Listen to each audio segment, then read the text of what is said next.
Good morning to one and all. Welcome to the Hindu daily news analysis. मैं हूं आपका host और दोस्त हर्षवर्धन त्रिपाठी और शुरू करते हैं हम आज मार्च 16 का द हिंदू न्यूज़पेपर एनालिसिस। तो न्यूज़पेपर को शुरू करने के पहले एक बार देख लेते हैं कि पेपर पे कौन कौन सी हेडिंग्स हैं जो हमें बेसिकली पढ़नी है आज। तो सबसे पहला जो न्यूज़ आया है वो कर्नाटका हाई कोर्ट का जजमेंट है दैट वियरिंग हिजाब is not an essential part of the religion as per the verdict given by the Karnataka high court. अब इन्होंने किस आधार पे ये बोला है कि हिजाब is not an essential part of religion, that the justification of that point we need to look into this news piece. The second is that Supreme Court has stayed telecast ban on Media One. Now the central government has imposed a ban on this news channel. So what could be the factors where the media channels are being stopped? तो क्या होता है जब security या sovereignty के ऊपर खतरा होता है किसी मीडिया चैनल की न्यूज़ रिपोर्टिंग से, तो सेंट्रल गवर्नमेंट के पास ये पावर है कि वो मीडिया के उस न्यूज़ को या तो रेगुलेट कर सकती है या उस मीडिया पे टेम्पररी बैन लगा सकती है। और यहाँ पे सुप्रीम कोर्ट ने एक इंटरिम रिलीफ दी है इस मीडिया वन को और अपने ऑपरेशंस को कंटिन्यू करने के लिए इनको परमिट किया है। तो मार्च 16 के पेपर में फ्रंट पेज से हमें ये दो न्यूज़ पढ़नी थी। पहली वाली न्यूज़ मैं आपको कवर करा दूंगा, सेकंड वाली न्यूज़ आप खुद से कवर कर सकते हो। तो अब हम देख लेते हैं हमारी इंडेक्सिंग आज की क्या है, जो हम टॉपिक्स कवर करने वाले हैं बेसिकली। सबसे पहले ये हिजाब बैन जो कर्नाटका हाई कोर्ट ने अपहेल्ड किया है, इसमें आर्टिकल 25 पे हमें डिस्कशन करना है और राइट टू एजुकेशन पे डिस्कशन करना है। क्यों? क्योंकि ऐसा कर्नाटका की जो गर्ल चाइल्ड हैं, ठीक है, वो कह रही हैं कि right to access to education institutions जो है उनका कर्टेल हो रहा है क्योंकि उनका हिजाब बैन की वजह से उनको क्लासेस कंटिन्यू करने नहीं दिया जा रहा है। तो ऐसे में ये देखने वाला फैक्टर है कि राइट टू एजुकेशन क्या इन लोगों को अवेलेबल है भी या नहीं। Second, unlawful activities prevention act के बारे में हमें पढ़ना है और किस तरीके से वो सॉवरेनिटी और इंटीग्रिटी ऑफ कंट्री को प्रोटेक्ट करता है।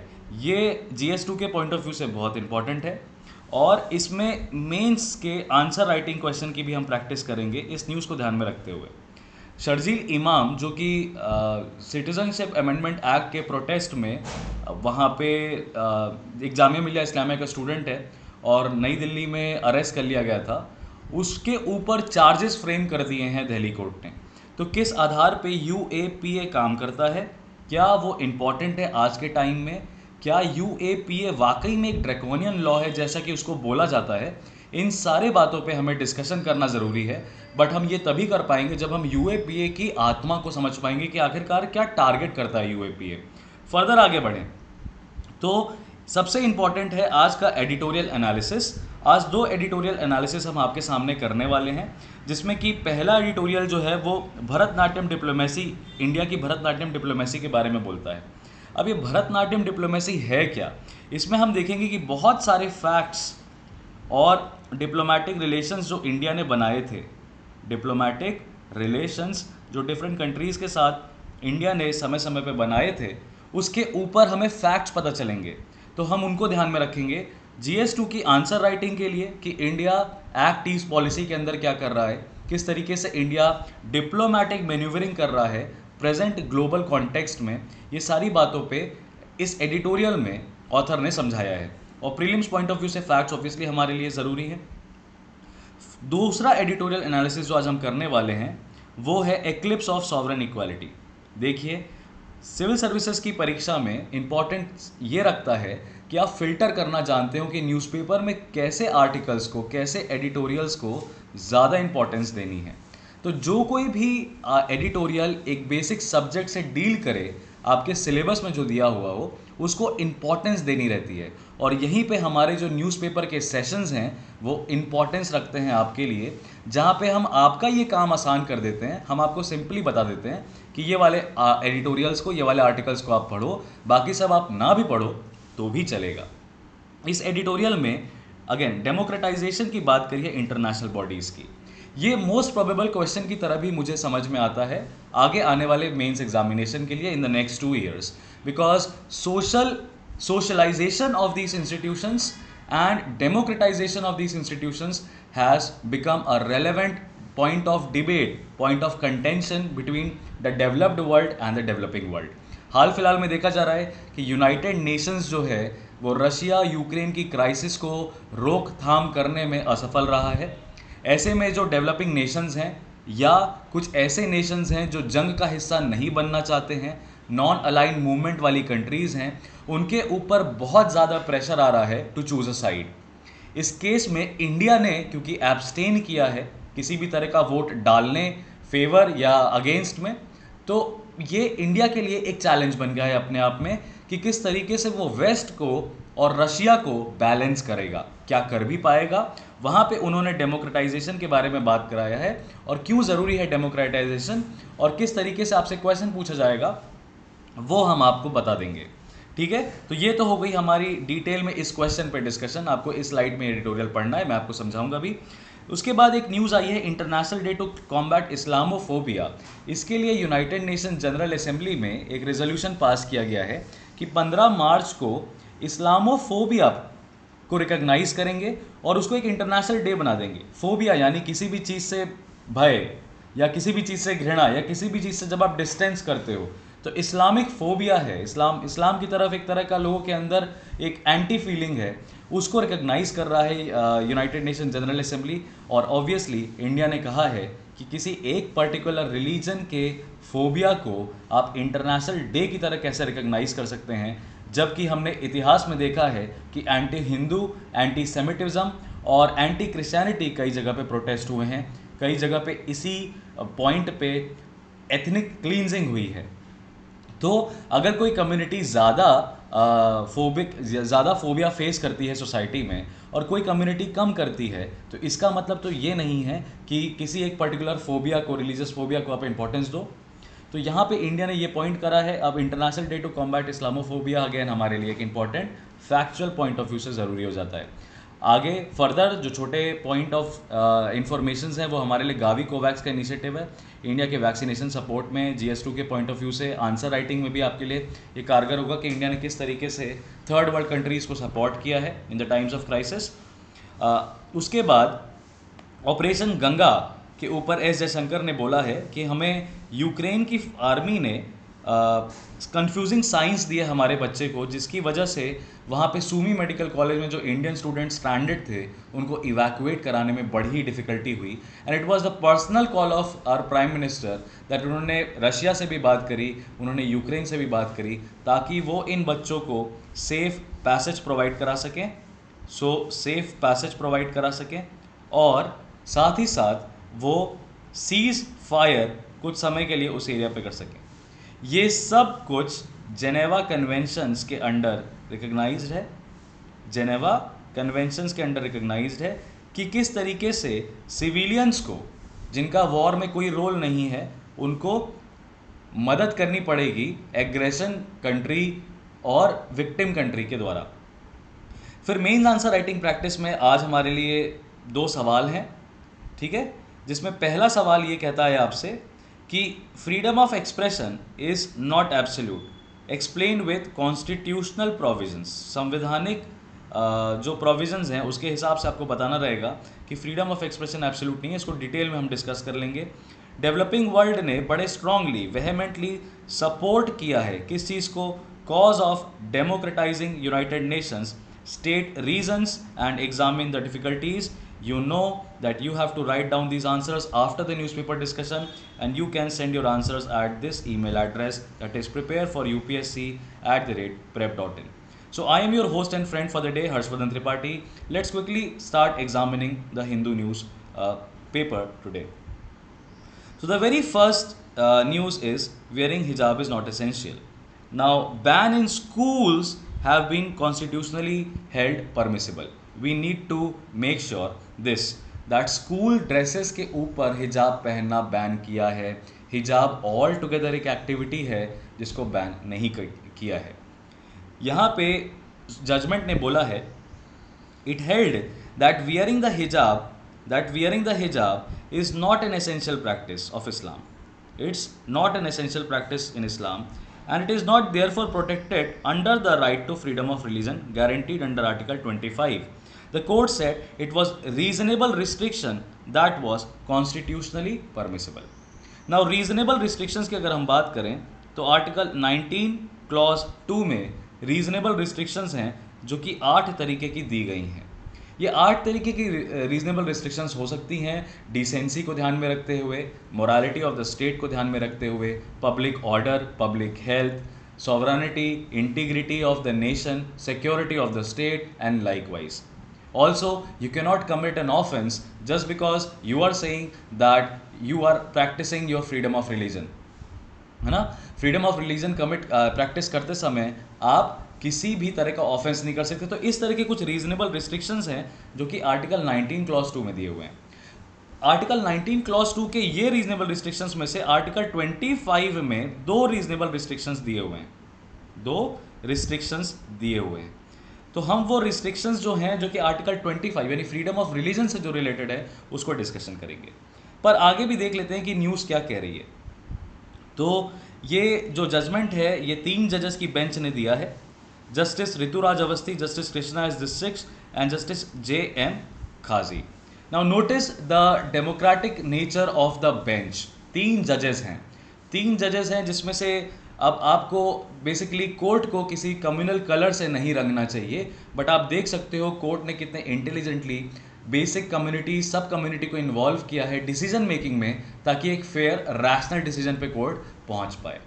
और हमेशा कोर्ट को आप देखोगे बेंचेस जो बनती हैं या तो वो सिंगल जज की होगी और एक केस में डिवीजन जज में एग्जाम्पल होता है, या वो 2-3 जजेस की होती है।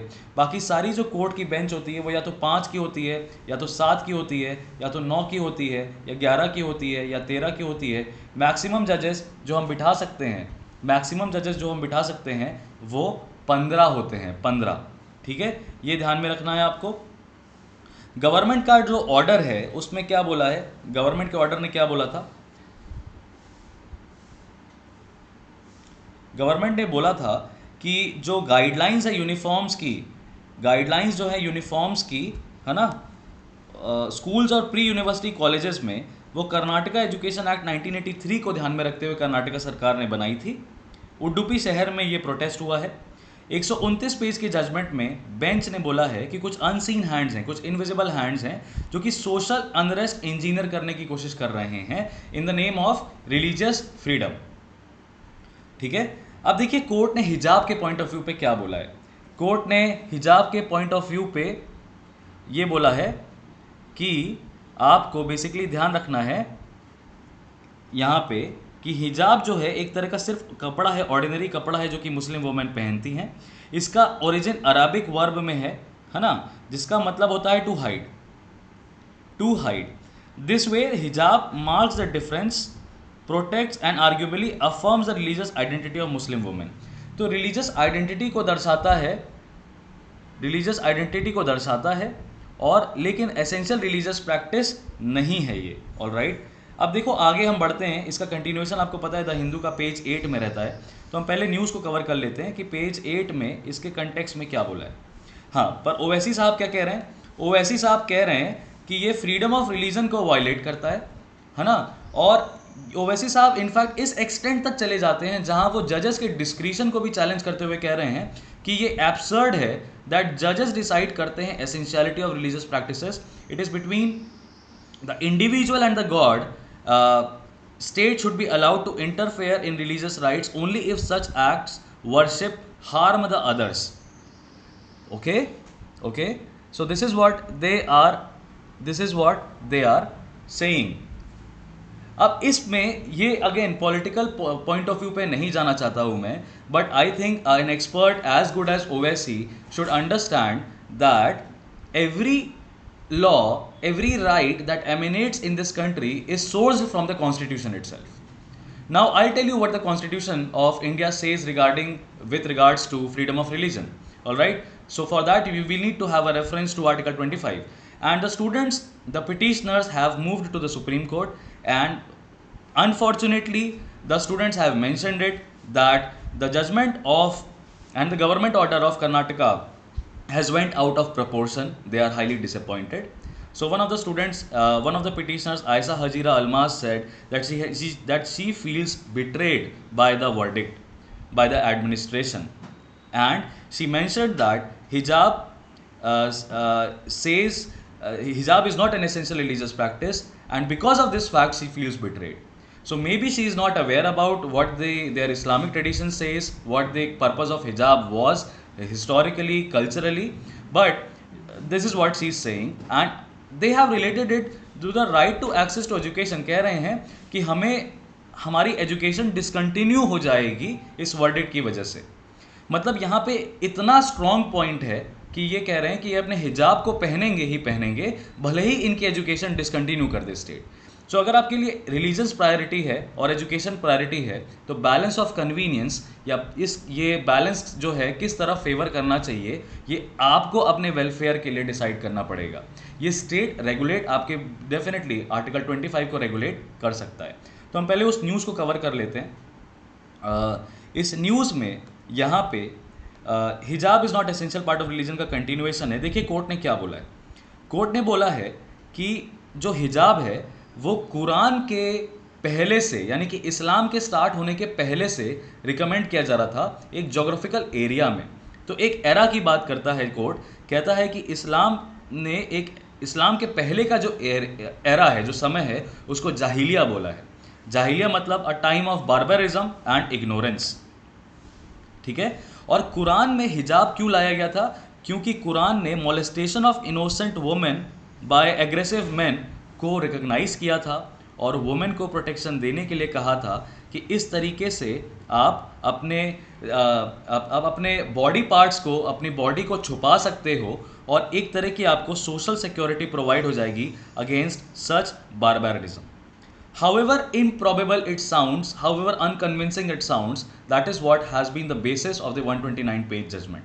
All right, and you cannot go back in time and check these facts, but at least there are certain sources from where this reasoning might have been deduced. So court ने रातों रात अपने आप में फैसला नहीं लिया। कोर्ट ने एक ट्रिटी है, एक कह लीजिए कि कमेंट्री है। कमेंट्री आप जानते हो, जब किसी ओरिजिनल वर्क को ट्रांसलेट किया जाता है, उस पर अपने एक्सपर्टीज ओपिनियंस दिए जाते हैं। तो the holy Quran text translation and commentary by Abdullah Yusuf Ali, court ने इस बुक को रेफर किया है और बोला है कि per se this does not render the practice predominantly religious and much less essential to the Islamic faith. यानी कि ये जो एक्टिविटी है, हिजाब पहनने की जो प्रैक्टिस है, ये रिलीजियस भी नहीं है और इस्लामिक फेथ के लिए बिल्कुल रेलेवेंट नहीं है।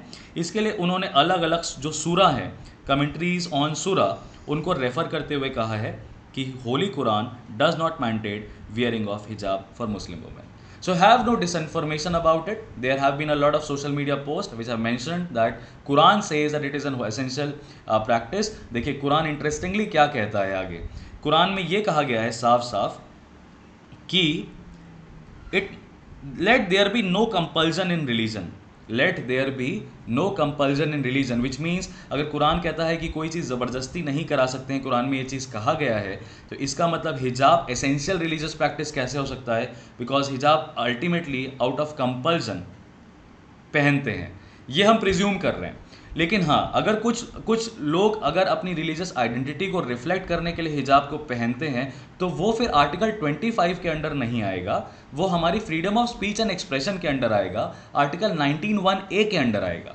अब ये ध्यान में रखना है आपको, कोई भी आपसे पूछेगा कि ये आर्टिकल 19(1)(a) और आर्टिकल 25 में क्या डिफरेंस है। देखिए आर्टिकल 25 आप तभी ले सकते हो, इसका प्रोटेक्शन आप तभी ले सकते हो जब आपकी कोई भी एक्टिविटी एसेंशियल आपके रिलीजन के लिए बहुत इंपॉर्टेंट मानी जाती है। और आर्टिकल 19(1)(a) क्या हो सकता है? आप अपनी रिलीजियस आइडेंटिटी, अपनी कल्चरल आइडेंटिटी, अपनी एथनिसिटी, अपनी रेस या अपने पॉलिटिकल बिलीव्स को आप जब पब्लिक के सामने रखते हो या गवर्नमेंट का क्रिटिसिज्म रखते हो, वो आपके freedom of speech and expression में आता है। तो आपको रिलीजियस आइडेंटिटी को अगर आगे लेके जाना है तो आर्टिकल 19(1)(a) के अंडर में आना पड़ेगा। और आर्टिकल 19(1)(a) के अंडर जो रिस्ट्रिक्शंस हैं, जैसा कि मैंने आपको पहले भी बताया था, वो 8 तरीके के रिस्ट्रिक्शंस हैं, यानी कि स्टेट 8 तरीके की रोकथाम लगा सकता है आपके freedom of speech and expression में, और आर्टिकल 25 का यहाँ पे सिर्फ 2 तरीके का रिस्ट्रिक्शन है। तो ये बेसिकली ये जो इनके पिटिशनर, जो इनके वकील साहब थे, उनको समझना चाहिए था कि अगर वो वाकई में हिजाब की प्रैक्टिस को कंटिन्यू करवाना चाहते थे तो उनको आर्टिकल 19(1)(a) के अंडर पिटीशन डालनी चाहिए थी। अब फर्दर कोर्ट ने बोला है, there is sufficient intrinsic material within the scripture itself to support the view that wearing hijab has been only recommendatory if all it is.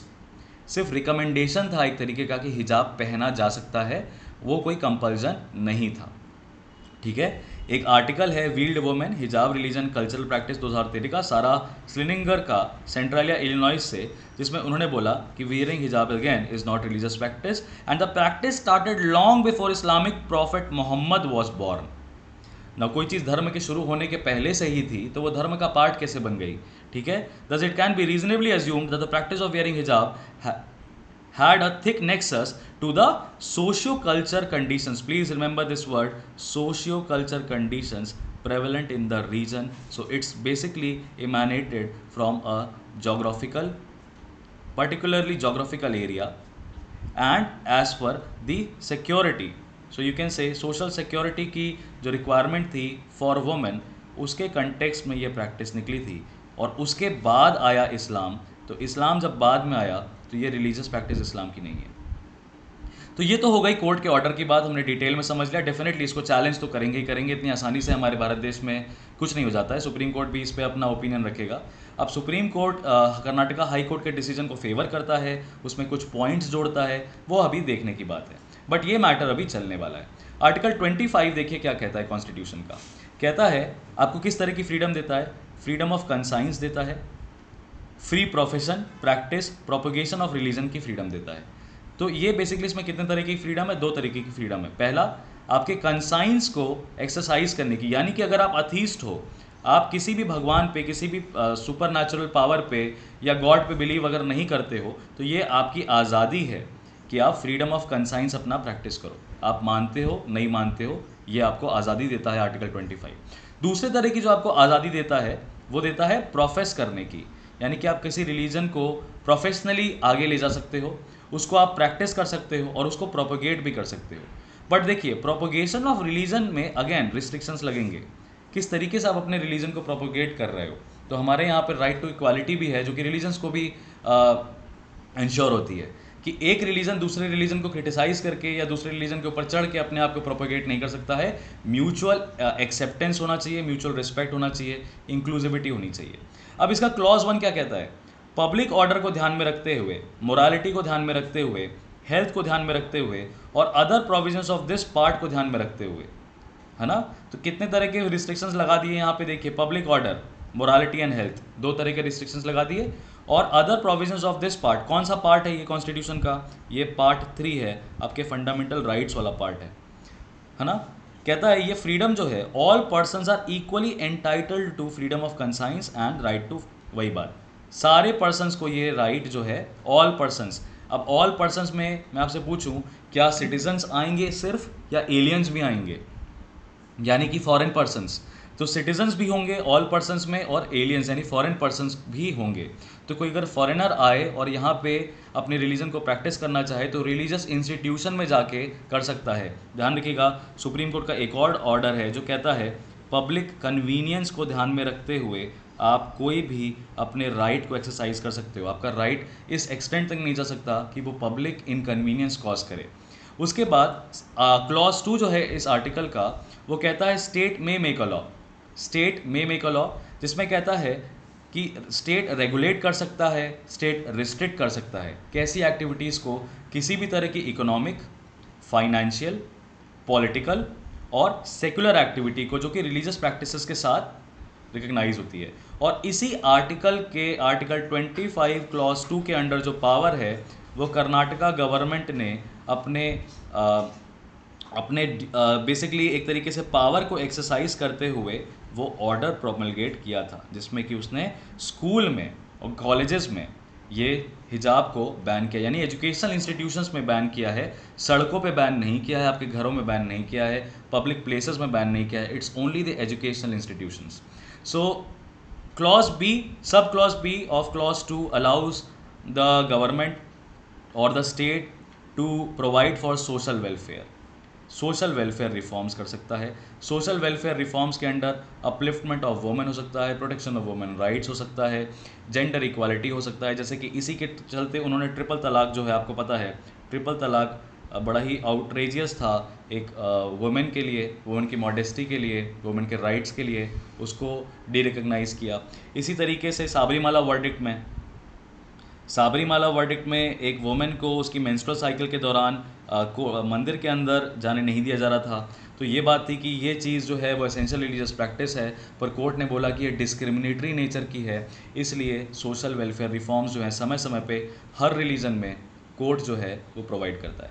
अब यहाँ पे एक क्वेश्चन ये भी आ चुका है कि ये कैसे कंट्री सेक्युलर है।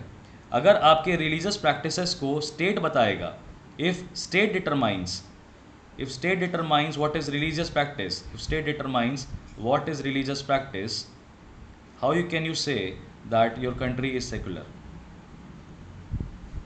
Now the root word secular has only one meaning. What is secularism in India? So ये पॉइंट आपको पॉलिटिकल साइंस में कहा जाता है कि जो सेक्युलरिज्म है वो डिफरेंट है वेस्टर्न सेक्युलरिज्म से। So there is a western concept of secularism and there is an Indian context of secularism. Western context of secularism सिर्फ एक बात कहता है कि जो स्टेट है और जो रिलीजन है वो कंप्लीटली सेपरेट हैं, नॉन इंटरफेरेंस होगा इनका, नॉन इंटरफेरेंस होगा। यानी religion will never interfere in the state practices, the state will never guide how a religion has to be administered. So religion से रिलेटेड जो टैक्स है वो नहीं कलेक्ट कर सकता, रिलीजन से रिलेटेड जो प्रॉपर्टी है वो स्टेट गवर्न नहीं कर सकता है। बल्कि इंडिया के कंटेक्स्ट में बात करें तो हमने सोशल वेलफेयर की बात करी है, हमने सोशल वेलफेयर, हमारा जो सेक्युलरिज्म है वो सोशल वेलफेयर को प्रोटेक्ट करता है। और बेसिकली आप कह लीजिए mutual respect for all religions, क्योंकि multi religious, multi cultural, multilingual society है, mutual respect for all religions, इसको हमारी कंट्री का जो सेक्युलरिज्म जो बेसिकली टर्म है वो इस तरीके से है। सोशल वेलफेयर का मतलब क्या है? सोशल वेलफेयर का जिम्मा संविधान में किसको दिया गया है? स्टेट को दिया गया है। यानी कि स्टेट समय समय पे आपके रिलीजन में इंटरफेयर करेगा, रिलीजियस इंटरफेरेंस होगा। पर रिलीजियस इंटरफेरेंस आपके रिलीजियस एक्टिविटी को हर्ट करने के लिए नहीं होगा, रिलीजियस इंटरफेरेंस होगा टू रिमूव एनी एनोमैली, कोई दिक्कत को हटाने के लिए, विपरीत परिस्थितियों को बदलने के लिए, प्रोटेक्शन ऑफ राइट्स के लिए, protection of your fundamental rights के लिए होगा, और public order security of state को मेंटेन करने के लिए होगा, और अल्टीमेटली सोशल जस्टिस कॉज करने के लिए होगा, सोशल जस्टिस कॉज करने के लिए होगा।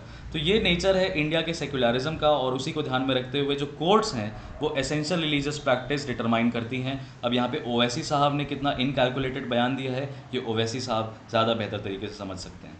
अब राइट टू एजुकेशन पे चर्चा कर लें, क्योंकि भाई ये बच्चे कह रहे हैं कि इनका राइट टू एजुकेशन जो है वो भी कर्टेल होगा, इनका कॉन्स्टिट्यूशनल राइट है राइट टू एजुकेशन का। बात सही है कि राइट टू एजुकेशन हमारे आर्टिकल 21 के अंडर रिकॉग्नाइज्ड है, लेकिन राइट टू एजुकेशन जो है वो 86 अमेंडमेंट ऑफ कॉन्स्टिट्यूशन के थ्रू 2002 में आर्टिकल 21A में रिकॉग्नाइज करते हैं, जिसमें कि फ्री और कंपलसरी एजुकेशन को रिकॉग्नाइज किया गया है एक आपके मौलिक अधिकार की तरफ, फंडामेंटल राइट की तरफ। वो भी किसको अवेलेबल है? 6 से 14 साल तक के बच्चों को बस, और किसी को अवेलेबल नहीं है ये एक फंडामेंटल राइट की तरह। यानी कि आप आज कॉलेज के सामने खड़े होकर नहीं कह सकते हो कि मेरा एडमिशन लो, मेरा फंडामेंटल राइट है, मुझे फ्री और कंपलसरीली पढ़ाओ, वो सिर्फ चिल्ड्रन को अवेलेबल है। उसके बाद इसमें कहता है state may by law determine, state अपने नियम कानून बना के डिटरमाइन करेगा कि किस तरीके से इस फंडामेंटल राइट को, जो कि कॉन्स्टिट्यूशन में नहीं दिया है पर एक अमेंडमेंट के द्वारा जोड़ा गया है, कैसे एक्सरसाइज करना है। तो इसके ध्यान में रखते हुए right of children to free and compulsory education act 2009 was incorporated, और you can say enacted by the parliament. Alright, अब सवाल आपके लिए ये है प्रीलिम्स पॉइंट ऑफ व्यू से कि एजुकेशन जो एक सब्जेक्ट है वो किस लिस्ट के अंडर आएगा। एजुकेशन जो है वो शेड्यूल 7 ऑफ कॉन्स्टिट्यूशन के किस लिस्ट के अंडर आएगा? स्टेट, कॉन्करेंट, यूनियन या रेसिड्यूरी पावर्स ऑफ पार्लियामेंट। इसका करेक्ट आंसर अगर आप कॉमन सेंस से लगाओ तो एजुकेशन जो है वो हमारा कॉन्करेंट लिस्ट के अंडर आएगा। कॉन्करेंट लिस्ट के अंडर क्यों आएगा? देखिए, अभी आपने पढ़ा है national education policy central government ने बनाई थी, और दूसरा आपने पढ़ा है क्या कि अभी कर्नाटका के लॉज के अंडर कर्नाटका ने एजुकेशनल इंस्टीट्यूशंस में इस चीज़ को बैन किया है। इसका मतलब कि दोनों ही केंद्र सरकार, राज्य सरकार इस पे कानून इसको रेगुलेट कर सकते हैं, इसलिए एजुकेशन जो है वो कॉन्करेंट लिस्ट का पार्ट होगा। ठीक है, पहले एजुकेशन स्टेट लिस्ट का पार्ट हुआ करता था, पहले एजुकेशन स्टेट लिस्ट का पार्ट हुआ करता था, और ये कॉन्करेंट में बेसिकली शिफ्ट किया गया। अगर कॉन्करेंट में नहीं होता तो नेशनल एजुकेशन पॉलिसी कैसे बनाती सरकार। तो ये राइट टू एजुकेशन से रिलेटेड कुछ बातें हैं। आगे बढ़ते हैं, शर्जील इमाम के मैटर को डिस्कस कर लेते हैं। Sharjeel has intended to disrupt the sovereignty of the country the court has held. Sovereignty of the country को डिसरप्ट भाई कैसे कर रहे थे भाई साहब? तो सॉवरेनिटी ऑफ कंट्री को डिसरप्ट करने के लिए यूएपीए के अंडर चार्जेस फ्रेम किए गए हैं, और इसमें कोर्ट ने बोला है क्या कि he tried to disrupt or intended to disrupt the sovereignty and territorial integrity of India and caused dissatisfaction against the country and hence committed an offence punishable under section 13 of the UAPA। तो इसने कुछ क्या करी? पहली बात, इसने sovereignty और territorial integrity को खतरा पहुंचाने की मंशा रखी या खतरा पहुंचाया।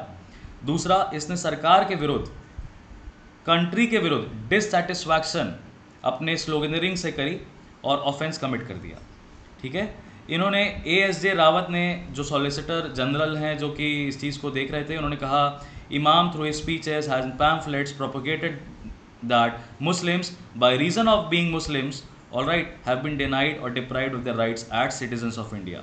नाउ जब आप ये कम्युनल कलर दे देते हो कि किसी भी व्यक्ति विशेष को उसके धर्म की वजह से उसके अधिकारों से वंचित रखा गया है, दूर रखा गया है, तो अपने आप में ये एक तरीके का डिससेटिस्फैक्शन प्रमोट करना है against the law and order और अगेंस्ट द कॉन्स्टिट्यूशन और अगेंस्ट द कंट्री इटसेल्फ। उसके बाद केस एसेंशियली जो है वो कहते हैं वो प्रोवोकेटिव या इंसेंडियरी स्पीचेस के थ्रू जो शर्जील इमाम है उसने अपने प्रोटेस्ट में जामिया मिलिया इस्लामिया में 2019 में इस तरह की स्लोगनिंग करी, और उसके बाद इसने हेट्रेड प्रमोट किया कम्युनिटीज़ के बीच में और इल विल प्रमोट किया। ठीक है, on the grounds of religion, जो कि प्रेजुडिशियल है for the maintenance of harmony between the two communities and likely to disturb the public tranquillity. यानी धार्मिक सेंटिमेंट्स, रिलीजियस सेंटिमेंट्स को प्रोवोक करना अपने आप में यूएपीए को अट्रैक्ट करेगा। तो यूएपीए के ऊपर कुछ डिस्कशन कर लेते हैं। अनलॉफुल एक्टिविटीज़ प्रिवेंशन एक्ट जो है वो 1967 में बनाई गई थी, 1967 में बनाई गई, और मिनिस्ट्री ऑफ होम अफेयर्स ने 2019 में इसमें कुछ अमेंडमेंट्स प्रपोज किए। कैसी कैसी एक्टिविटीज़ इसमें गवर्न होती हैं? तो इसमें दो तरह की एक्टिविटीज़ गवर्न होती हैं। कोई भी एक्टिविटी जो कि इंटीग्रिटी ऑफ इंडिया के विरुद्ध चली जाए, कोई भी एक्टिविटी जो सॉवरेनिटी ऑफ इंडिया के विरुद्ध चली जाए। और इसमें 2019 में जो अमेंडमेंट हुआ है 2019 में, उसमें डिसेंट को, यानी कि सरकार के विरुद्ध या स्टेट कंट्री के विरुद्ध कुछ बोलने पे, तो कैसे आपकी freedom of speech and expression को कर्टेल करते हुए अगर आप कंट्री के अगेंस्ट डिससैटिस्फैक्शन प्रमोट कर रहे हो, कम्युनल भाषण दे रहे हो, ठीक है, आप बोल रहे हो कि संविधान जो है वो फेल हो चुका है या संविधान सफिशिएंट नहीं है, इस तरह के जो डिसेंट है वो भी पनिशेबल हो जाते हैं अंडर सेक्शन 13। इसमें यूनियन गवर्नमेंट क्या कर सकती है? यूनियन गवर्नमेंट, याद रखिएगा, स्टेट गवर्नमेंट के पास पावर नहीं है यूएपीए के चार्जेस बनाना, यूनियन गवर्नमेंट ही, यूनियन गवर्नमेंट यानी कि जितने भी गवर्नमेंट ऑफ इंडिया की इन्वेस्टिगेटिंग एजेंसीज़ हैं उनके पास ये पावर है कि वो क्या कर सकती हैं, किसी व्यक्ति को टेररिस्ट की तरह डिक्लेयर कर सकती हैं following the due process of law. ये ध्यान में रखिएगा, मीडिया चैनल्स कह देते हैं कि यूएपीए पावर देता है केंद्र सरकार को किसी को भी आतंकवादी घोषित कर देना रातों रात, ऐसा नहीं कर सकती union government. Due process of law को फॉलो करना पड़ेगा, यानी कि आपका जो, अगर आपको टेररिस्ट एक्टिविटी में पाया गया, अनलॉफुल एक्टिविटी में पाया गया, तो पहले आपको रीजनेबल अपॉर्चुनिटी दी जाएगी अपना केस प्रेजेंट करने के लिए कोर्ट ऑफ लॉ में। कोर्ट ऑफ लॉ जैसे कि शर्जील इमाम के साथ हो रहा है, वो रीजनेबल अपॉर्चुनिटी दी गई, 2019 का मैटर है। अभी तक वो ये प्रूव नहीं कर पाया कि उसने किसी भी तरह का ये जो एलेज किया है गवर्नमेंट ने उसको काउंटर नहीं कर पाया, वो तो अल्टीमेटली उसके खिलाफ चार्जेस फ्रेम हो गए हैं। अब पूरा लंबा ट्रायल चलने वाला है, और ये ट्रायल ऐसा नहीं है कि 6 महीने में डिसाइड हो जाएगा ये ट्रायल, क्योंकि यूएपीए में कोई टाइम लिमिटेशन है नहीं कि इतने समय में कोई केस को निपटाना है, तो वो अभी लंबा मैटर चलेगा। अब ये ट्रायल होगा, विटनेसेस आएंगे, क्रॉस एग्जामिनेशन होगा, एग्जामिनेशन होगा, फिर एविडेंसेस लिए जाएंगे, पुलिस का बयान लिया जाएगा, उसके बाद डिसाइड किया जाएगा कि अनलॉफुल एक्टिविटी उसने करी कि नहीं करी। अभी Sharjeel Imam is not a convict, please remember that, you are innocent until proven guilty is the principle in criminal law. तो हम कहेंगे नहीं कि Sharjeel Imam is a terrorist, that would be unconstitutional, that would be basically violating his dignity. उसका article 21 को हम इनडिग्निफाई करेंगे अगर हम ऐसा उसको बोलेंगे तो ड्यू प्रोसेस ऑफ लॉ में अगर चार्जेस फ्रेम हो गए वो वाकई में कॉन्विक्ट माना गया, उसके बाद यूनियन गवर्नमेंट जो है इसको एक इंडिविजुअल को टेररिस्ट की तरह डिक्लेयर कर सकती है। और याद रखिएगा में लिखा है, इसका मतलब ये नहीं है कि हर बार कोई यूएपीए के अंडर बुक हुआ तो उसको सरकार टेररिस्ट ही डिक्लेयर कर देगी। अगर आपकी एक्टिविटीज़ इतनी ग्रेव थी तभी सरकार करेगी। तो सरकार का हम ये मानते हैं कि किसी के विरुद्ध पर्सनल वेंडेटा नहीं होता है, वो ड्यू प्रोसेस ऑफ लॉ अगर क्योंकि स्टैट्यूट में लिखा हुआ है और पार्लियामेंट ने इस कानून को सर पास किया है। आपको पता है ना कि पार्लियामेंट का पार्ट अकेले गवर्नमेंट नहीं होती है, ऑपोजिशन भी होता है। हाँ, अगेन एक डिबेट ये आ जाती है कि अगर ruling party majority absolute majority में है तो उस ऑपोजिशन क्या कह रहा है क्या नहीं कह रहा है उससे फ़र्क नहीं पड़ता। पर ज़रा आप ध्यान दीजिए ये लॉ किस ईयर में आया था, 1967 में आया था, और ये एरा है कोalition पॉलिटिक्स का। ठीक है, तो ये कॉन्स्टिट्यूशनल कुछ बातें हैं जो आपको ध्यान में रखनी चाहिए। इन्वेस्टिगेटिंग बॉडी इसके अंदर कौन है, नेशनल इन्वेस्टिगेटिंग एजेंसी इसके अंदर इन्वेस्टिगेटिंग बॉडी है। और 2019 के अमेंडमेंट में संशोधन के बाद जो चेंजेस किए गए हैं वो टेररिस्ट कौन हो सकता है उसकी डेफिनेशन में कुछ बदलाव किए गए हैं। सीजर ऑफ प्रॉपर्टी की पावर दे दी गई है नेशनल इन्वेस्टिगेटिंग अथॉरिटी को, और इन्वेस्टिगेशन का जो स्कोप है एनआईए का वो बढ़ा दिया गया है। तो ये कुछ बात है अनलॉफुल एक्टिविटीज़ प्रिवेंशन एक्ट के अंडर। अब आगे बढ़ें, मेंस आंसर राइटिंग के लिए आपके पास एक सवाल है कि freedom of speech and expression is not absolute in India as per the scheme of the constitution and must be exercised with caution, explain with regards to the constitutional provisions. अब freedom of speech and expression absolute नहीं है, ये कैसे आप समझाओगे? तो सबसे पहले आप इंट्रोडक्शन में, जब भी आप इंट्रोडक्शन लिखोगे तो इस इंट्रोडक्शन में आप आर्टिकल 19 के बारे में समझाओगे, आर्टिकल 19 में समझाओगे और आप बताओगे कि किस तरीके से फ्रीडम ऑफ एक्सप्रेशन के एक्सरसाइज करते हुए हमने इंडिपेंडेंस गेन करी है। तो ये इम्पोर्टेंस है, इंडिपेंडेंस गेन करी है, जिसमें कि ब्रिटिश इंडिया हमेशा वर्नाकुलर प्रेस एक्ट के माध्यम से प्रेस फ्रीडम्स को रोकता था। ठीक है, पर हम इंडिविजुअल, यहाँ पे प्रेस फ्रीडम की बात नहीं कर रहे हैं, हम इंडिविजुअल फ्रीडम की बात कर रहे हैं। इसके बाद आप इसमें रीजनेबल रिस्ट्रिक्शंस के बारे में बताओगे कि किस पर ये जो फ्रीडम्स हैं ये एब्सोल्यूट नहीं है, ये रीजनेबल रिस्ट्रिक्शंस लगते हैं इसमें। और रीजनेबल रिस्ट्रिक्शंस है उनके नेचर बताओगे, उनका टाइप बताओगे, उनकी नेसेसिटी बताओगे। फर्दर उसके बाद मेन बॉडी में अगर हम आ जाएं तो मेन बॉडी में हम यूडीएचआर के प्रिंसिपल्स बता सकते हैं, universal declaration of human rights 1948 के। हम आईसीसीपीआर के प्रोविजंस बना सकते हैं 1967 के, international covenant on civil and political rights, international law के मैंडेट्स हमने बता दिए। उसके बाद हम इंस्टेंसेस बता सकते हैं कुछ कुछ जहाँ पे हमने देखा है कि विदाउट ड्यू डिलिजेंस या without following due process of law, without following due process of law, this right should not be absolutely curtailed. All right, and then you will conclude simply by keeping a midway approach.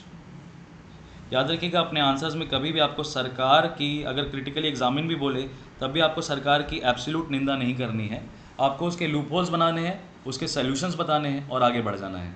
आपका personal opinion कोई नहीं वहाँ पे पूछने बैठा है कि आप क्या सोचते हो, प्लीज़ आप बताओ। You are not that important to UPSC और एनी स्टेट पीएससी। आपको क्रिटिकल सिचुएशंस में, डिफ़िकल्ट क्वेश्चंस में आप किस तरीके से मिडवे अप्रोच रखते हो, यही आपको सीखना है। और ये क्वेश्चन का आंसर लिखते समय आप ये चीज़ सीख सकते हैं। आगे बढ़ें तो ये हमने ऑलरेडी डिस्कस कर लिया है। अब हम एडिटोरियल पे आ जाते हैं। पहला एडिटोरियल जो है भरतनाट्यम जो है इंडियन डिप्लोमेसी का। However funny it might sound to you, but ये व्यक्ति राकेश सूद जी हैं, ये फॉर्मर डिप्लोमेट रह चुके हैं, है ना। तो इन्होंने बोला है कि भरतनाट्यम में क्या है, भरतनाट्यम का बेसिक फॉर्म क्या है, डांस फॉर्म।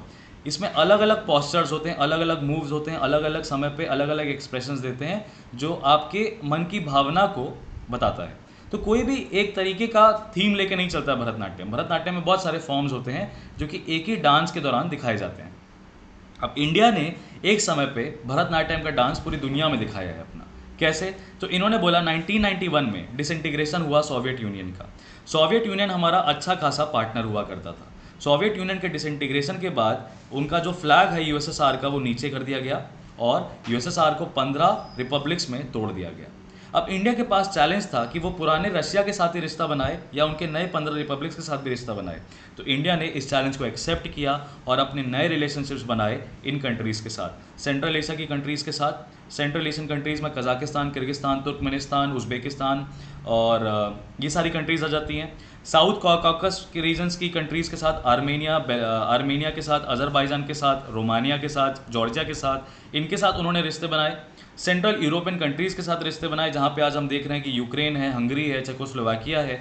ये सारे फॉर्मर, ये 15 रिपब्लिक्स हैं, ये 15 वही देश हैं जो यूएसएसआर का पार्ट हुआ करते थे। फिर जनवरी 1992 में, जब आपको पता है 1967 से इसराइल और पैलेस्टीन का जो विवाद है बेसिकली 1948 से चल रहा है। 1967 में सीरिया का गोलन हाइट्स इसराइल ने अटैक करके कैप्चर किया, गाज़ा स्ट्रिप कैप्चर किया उसने इजिप्ट से, तो इसराइल ने अटैक किया।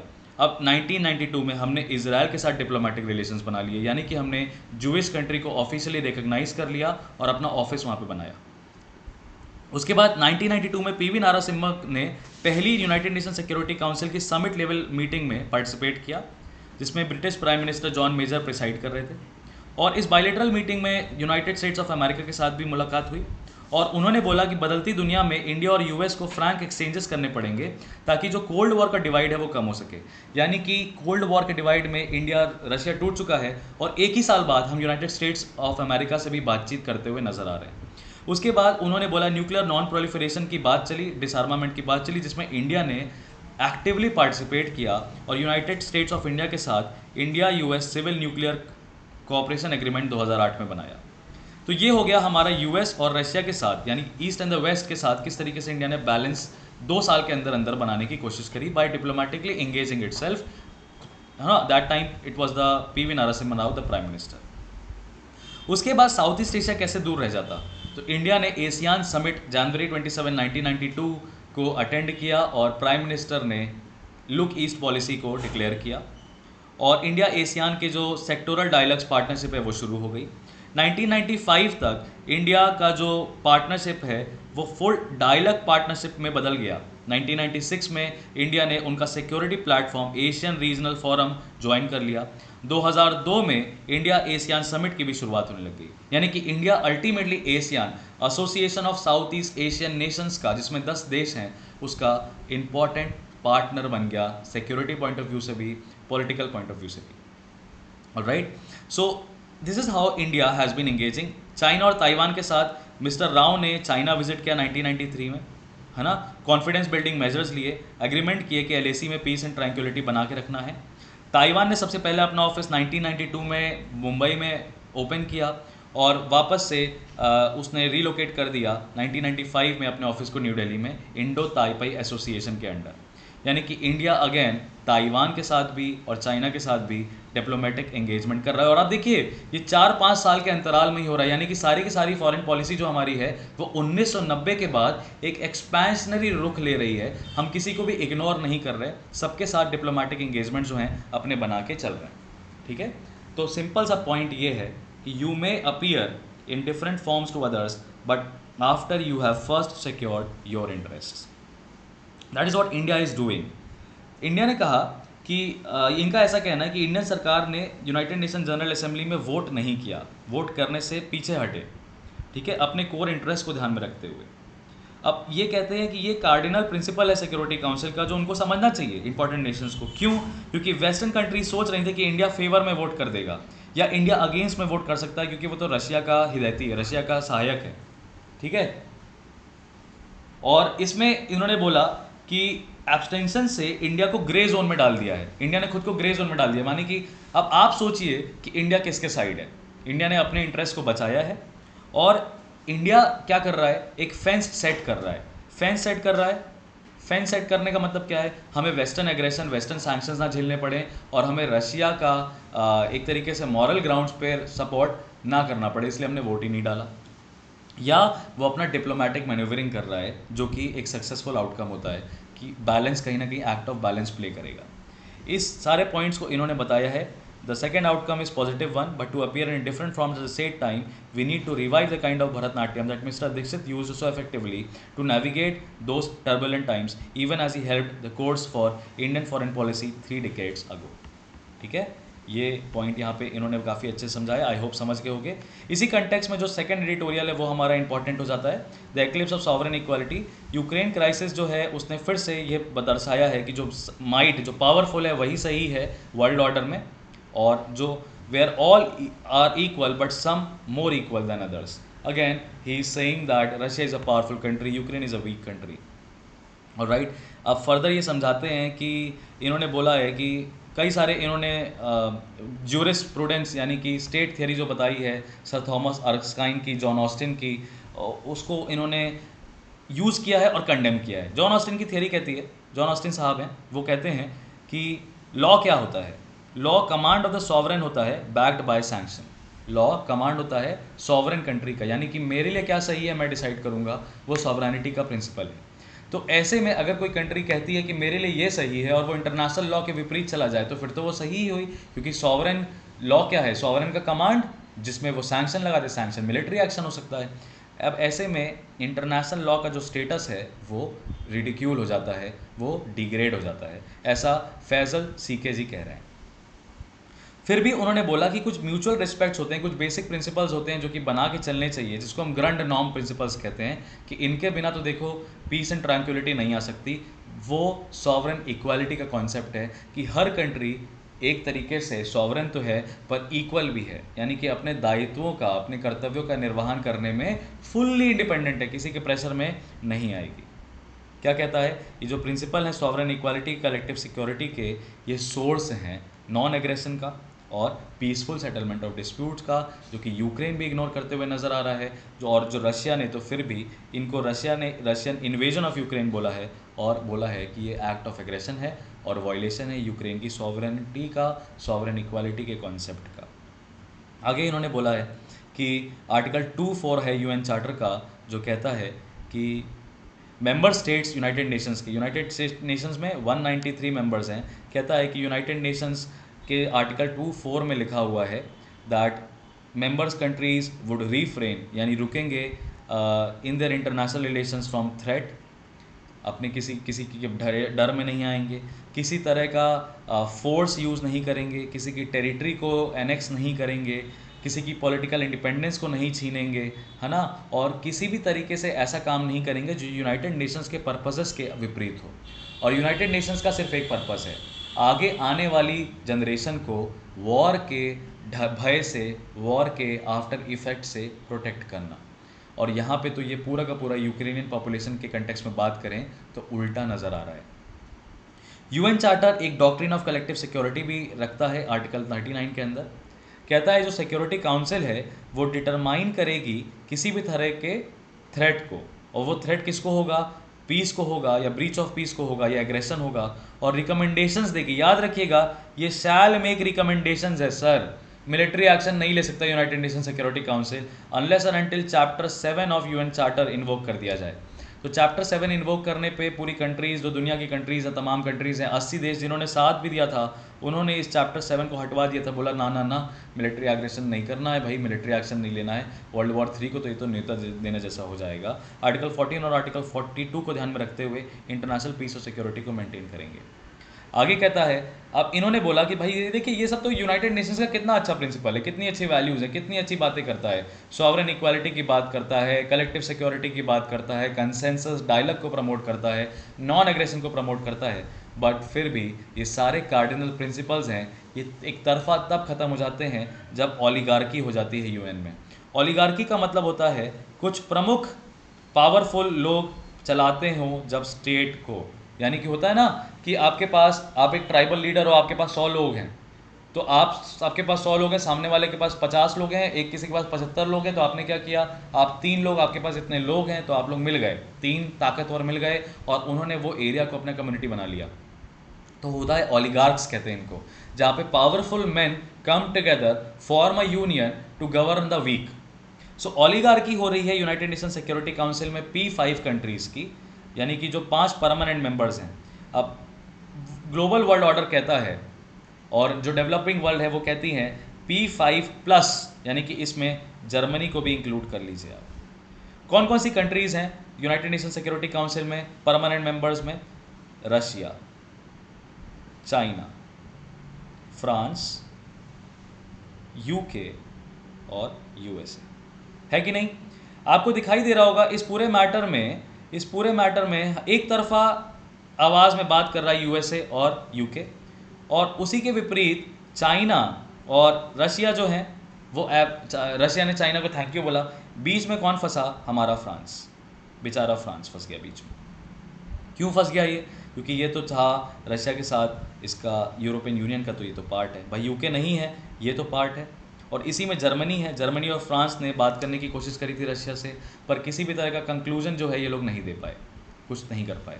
तो ऐसे में यहाँ पे ये कह रहे हैं कि जो यूएन रिप्रेजेंट्स इंटरनेशनल कम्युनिटी को रिप्रेजेंट करता है, जो कि अनडेमोक्रेटिक है ना, और ये ओलिगार्की की है, 5 देशों की है, जो कि एनाक्रोनिज्म है, अपनी मर्जी से चला रहे हैं।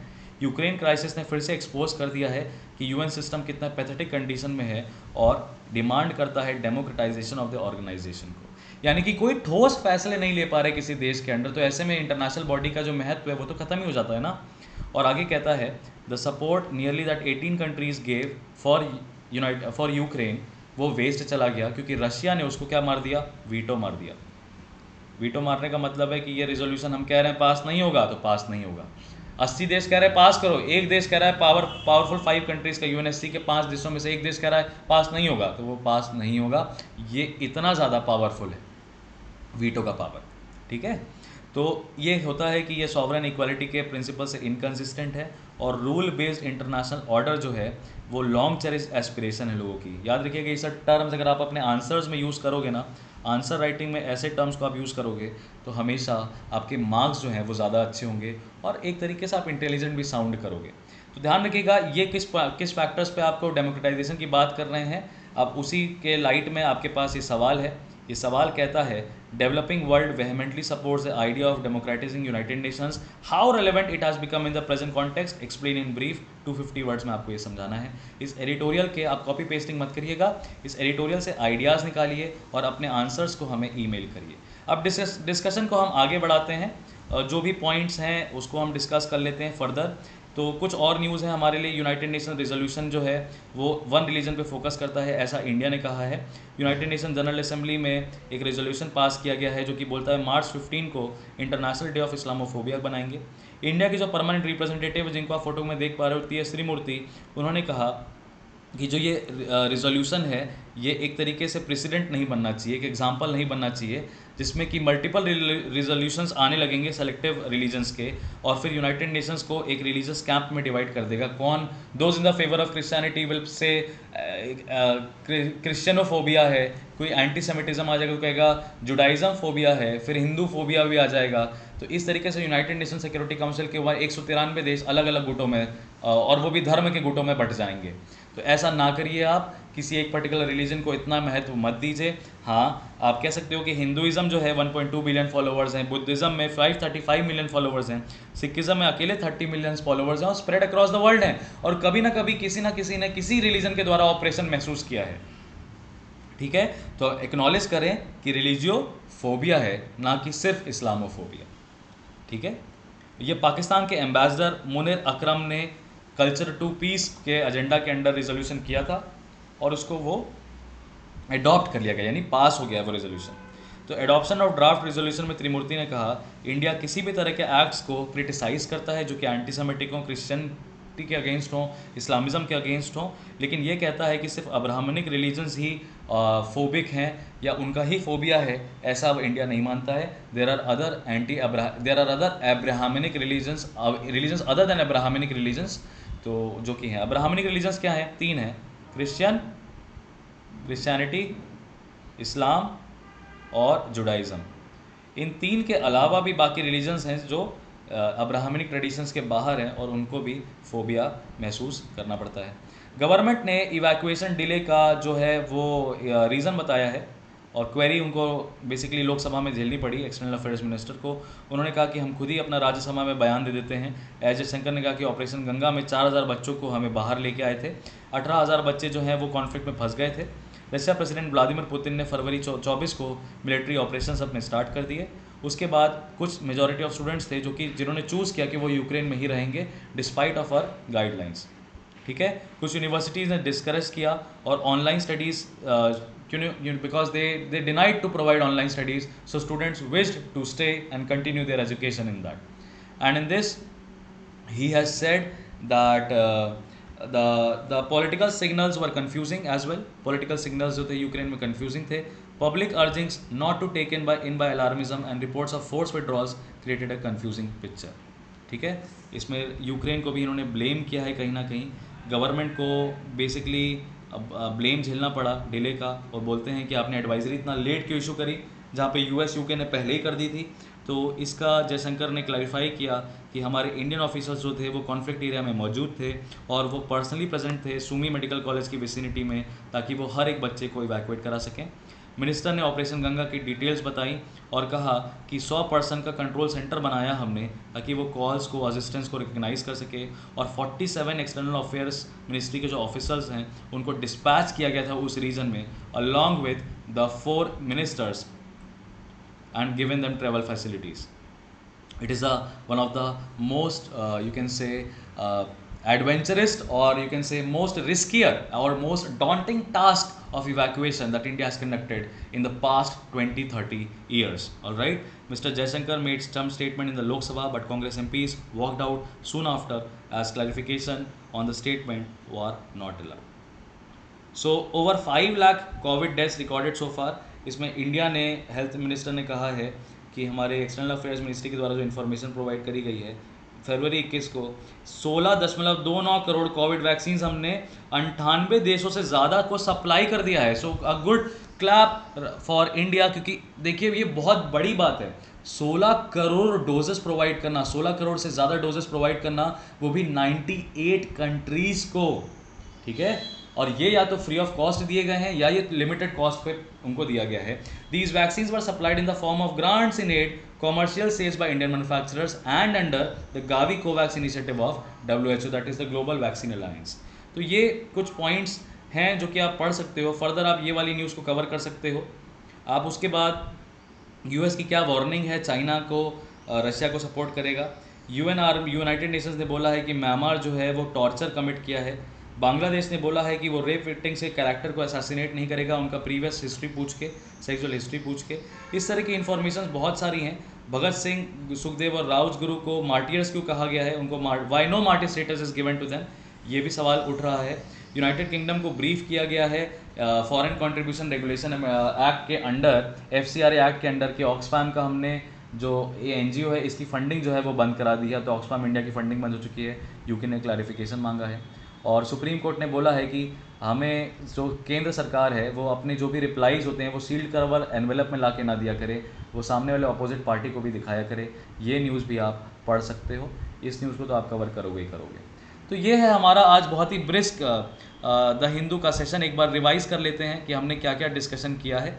ठीक है, देखिए ये बात बिल्कुल सच है कि आपको पेपर सुबह सुबह चाहिए रहता है और उसकी इनसाइट्स भी आपको चाहिए रहती हैं. पर ये बात बिल्कुल नहीं मानता हूँ मैं कि सिर्फ आप वीडियो देख के आप न्यूज़पेपर पढ़ रहे हो. आपको न्यूज़पेपर पढ़ना पड़ेगा खुद से, ये सारे टॉपिक्स एटलीस्ट. तो आज हमने क्या देखा करंट अफेयर्स में, हमने देखा कि हिजाब बैन जो है आर्टिकल 25 को वायलेट ना करते हुए, राइट टू एजुकेशन के विपरीत ना जाते हुए कर्नाटका हाईकोर्ट ने बोला है कि रिलीजियस प्रैक्टिस एसेंशियल नहीं है. अनलॉफुल एक्टिविटीज़ प्रिवेंशन एक्ट के अंडर हमने देखा कि किस तरीके से टेररिज्म को कर्टेल करने की या टेररिस्ट एक्टिविटी को आइडेंटिफाई करके उनको रोकने की कोशिश है. नेशनल इन्वेस्टिगेशन एजेंसी की पावर्स को बढ़ाया गया है.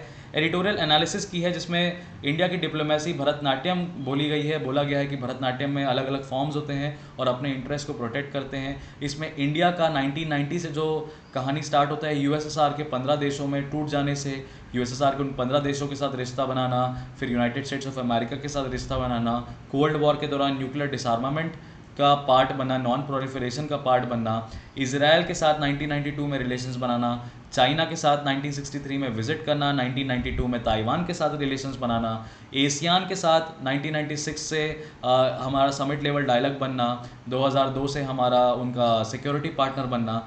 ये सारे इंडिया के एक्ट ईस्ट पॉलिसी, मिशन सागर, इन सब को हाईलाइट करता है. तो ये एक तरीके की डिप्लोमेटिक मैन्यूवरिंग है, ना कि फेंस सेटिंग. और दूसरा एडिटोरियल जो हमने आइडेंटिफाई किया है कि यूनाइटेड नेशंस जो है वो फेल हो चुका है, सिक्योरिटी काउंसिल भी फेल हो चुका है किसी भी एक छोटे देश को सॉवरेन इक्वालिटी को बचाने में. और international day to combat Islamophobia पे हमने डिस्कशन किया, हमने वैक्सीन सपोर्ट गावी कोवैक्स को सुना, ऑपरेशन गंगा के बारे में हमने रिप्लाई पढ़े और यूक्रेनियन आर्मी की कंफ्यूजिंग साइंस को समझा, और मेंस आंसर राइटिंग पे हमने आपको ये GS2 के पॉइंट ऑफ व्यू से और GS1 के पॉइंट ऑफ व्यू से 2 सवाल दिए हैं। आप अपने आंसर्स को prepare4upsc@prep.in पे बताएंगे। So this was your host and your दोस्त Harshvardhan. I hope you like the session. The session was very brisk, to the point, and I expect you all to read the paper. And please आपको ये video कैसा लगा मुझे comment sections में ज़रूर बताइए। आपके एक एक कमेंट्स को हम लोग ध्यान से पढ़ते हैं। आपके जो फीडबैक्स हैं वो मेरे लिए इंपॉर्टेंट हैं, वो प्रेप IAS के लिए इंपॉर्टेंट हैं, आपका ओपिनियन हमारे लिए इंपॉर्टेंट है।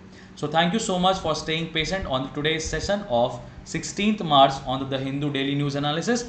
Very soon I'll see you guys in the next video. Till then, take care, do well, all the very best.